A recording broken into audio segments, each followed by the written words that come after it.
Episode की शुरुआत में हमें दिखाया जाता है कि शायली सचिन से कहती है कि सचिन चाहे तुम मुझ पर कितना भी गुस्सा कर लो, हम लेन देन के पास चलते हैं, उससे बात करेंगे, वो हमारी गाड़ी वापस कर देगा, सब कुछ ठीक हो जाएगा, प्लीज मेरी बात तो सुनो। मगर सचिन जो होते हैं वो कहते हैं कि जो भी कुछ हुआ है ना, वो सब तुम्हारे कारण हुआ है। आज तुम्हारे कारण ही मेरी लाइफ में इतनी परेशानी है ना, तो मैं बता ही नहीं सकता हूँ। सब कुछ तुम्हारे कारण ही हुआ है। वो सारी बातें बताता है कि जब से तुम्हें ने कागज के पेपर अपने पास रखे थे ना, मैं कागज के पेपर मिल जाते हैं ना तो ये मसला नहीं होता, क्योंकि लेन देन पे मुझे गुस्सा आया, उसने बाबा के बारे में कुछ कहा तो उसने ये सब कुछ किया। तभी सायली कहती है कि हाँ, सब कुछ जो हुआ है ना मेरे कारण हुआ है ना, सब कुछ तो मेरे कारण ही होता है। जब घर में कोई परेशानी आती है तो बहू बेटियों को पनौती कहा दिया जाता है। जब घर में खुशहाली आने लग जाती है तो उन्हें लक्ष्मी का रूप कह देते हैं।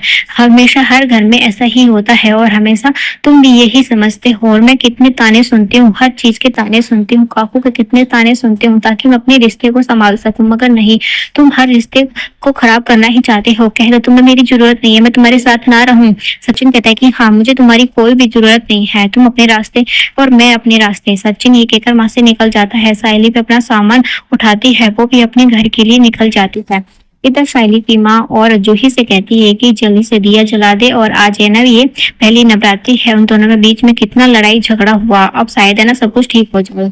तो जल्दी से ना जमाई बाबू भी आने वाले हैं, तो जल्दी से तैयार कर।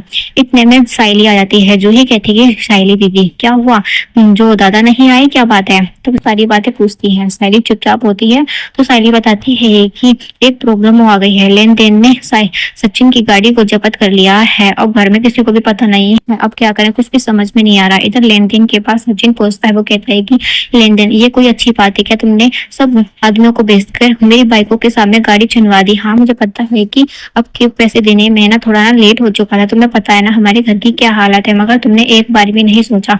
तुम मेरी बात तो सुनो, मैं ना पैसे लेकर आया हूँ, प्लीज मेरी चाबी वापस कर दो। तभी लेन देन कहता है कि नहीं, अब तुम्हारी चाबी वापस नहीं होती है होगी कभी भी, और ना जब कोई मांगता है ना सिर झुका के मांगना पड़ता है। जब तूने उस टाइम पे मेरा कॉलर पकड़ा था तब तूने एक बार भी सोचा नहीं सोचा ना, अब तभी वो उस पर जो है टॉन्ट मारने लग जाता है कि तेरा काम तो होगा नहीं, तेरी गाड़ी मिलेगी। तभी यहाँ पे सचिन कहता है कि मैं सर किसी के आगे नहीं झुकाऊंगा, चाहे कितना भी कोशिश कर ले। तो सोचता है कि ना मैं तेरे आगे भीख मांगू, मगर ऐसा कुछ भी नहीं होगा, मैं तेरे पैसे लेकर आया हूँ। मगर लेन देन मना कर देता और कहता है कि मुझे ऐसे पैसे नहीं चाहिए, तुझे सिर झुकाकर मुझसे ना कर माफी मांगनी पड़ेगी, तभी सब कुछ ठीक होगा, नहीं तो ना तुझे कुछ भी ठीक नहीं हो पाएगा। तभी सचिन गुस्से में आकर कहता है कि ऐसा कोई भी दिन नहीं हो रहा जो सचिन देशमुख किसी के आगे हाथ जोड़े।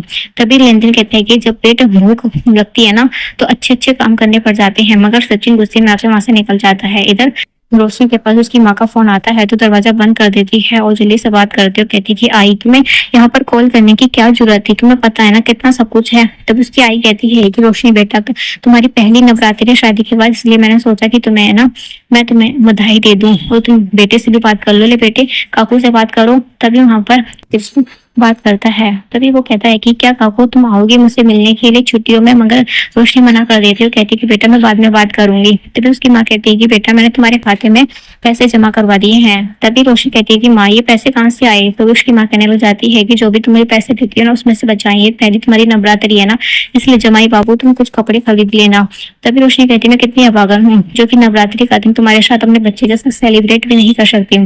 इधर जूही और उसकी माँ लड्डू बना रहे होते हैं तो वो अपनी बेटी को नीचे भेज देती है। तभी इधर वो पूछती है कि वो कहाँ पर है भाई, तो इसकी माँ कहती है कि वो नीचे है, जो भाई बाबू का वेट कर रहा है। इस बात से ना बहुत ज्यादा शैली को गुस्सा आता, कहता है कि हाँ वो तो कहीं के मिनिस्टर है ना जो नीचे वेट कराने के लिए, गाइड बनाने के लिए नीचे भेज दिया है। बाड़ू को मैं बुला कर लेकर आती हूँ, बाड़ू चल तू ऊपर चल, कोई जरूरत नहीं है किसी के यहाँ पर निगरानी करने की, जब उन्हें आना होगा ना वो अपने आप आ जाएंगे, तुम्हें यहाँ पर किसी की निगरानी या गार्ड नहीं हो तुम, चलो। तभी उसका भाई से समझाता है मगर शायरी मना करती है। इतने में तो पड़ोसी आकर कहते कि तुम्हारी गाड़ी यहाँ पर नहीं है क्या, क्या बात है? तो ये सारी झूठ बोल देते, कहते कि गराज में सही करने के लिए भेजा। इतना सचिन आ जाता है। सचिन कहता है कि ये सायली तो कितना झूठ बोलती है, पीछे पीछे वो उसके पास आने लग जाता है और वो उसने जादू की घुट्टू भी पी हुई होती है।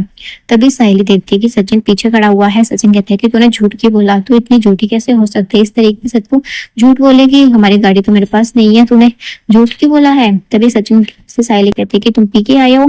तभी सचिन कहता है कि हाँ, तभी वो अंदर की तरफ जाने लग जाता है और उसकी माँ के साथ बातचीत करने लग जाता है। ये सब देखकर शायली को बहुत ज्यादा गुस्सा आता है। वो सोचती है कि आज तक कभी भी ऐसा नहीं हुआ कि कभी भी सचिन यहाँ पर पी के आए, अपने घर में पिए अलग बात है, मगर आज हमारे घर पर पीकर आज उसने ठीक नहीं किया। जो भी हो रहा है ना वो बिल्कुल भी ठीक नहीं हो रहा है। सचिन, इस मामले में मैं तुम्हें कभी माफ नहीं करूंगी। शायली बहुत ज्यादा मन ही मन में बहुत ज्यादा दुखी होती है। ये वाला फुल एपिसोड पे आपको देखना है तो आप जियो हॉटस्टार पे विजिट कर सकते हैं।